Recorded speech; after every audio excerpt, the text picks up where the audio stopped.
Now it's time for pecs. So we're going to get our lotion on our client. And we're going to start with our moving cupping here.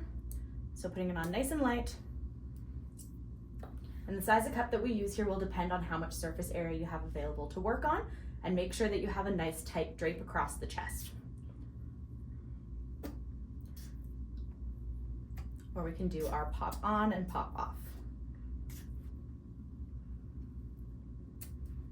Once we've warmed up the tissue, we can move into our stretching. So we can place one cup close to those sternal attachments of the pecs, and we can place another more towards these distal attachments.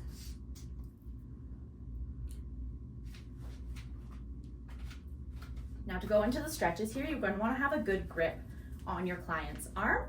So either use a towel to wipe some of the oil off of your hands, or you can use a towel to grip your client. Make sure your drape is nice and secure around their side before we go into any kind of overhead movement. Keeping in mind as we go to traction the shoulder joint, that it is a much smaller joint than the hips, so the amount of pull that we're doing is significantly less. So we have our hand out in a C here, and we're gonna hook that right into the elbow ditch. And our other hand is going to support the wrist. Now we're going to gently pull their arm away from the head. So with a slight lean to the side, and you can see that little bit of movement at the shoulder. And then we're going to bring their arm slightly overhead and down to the table.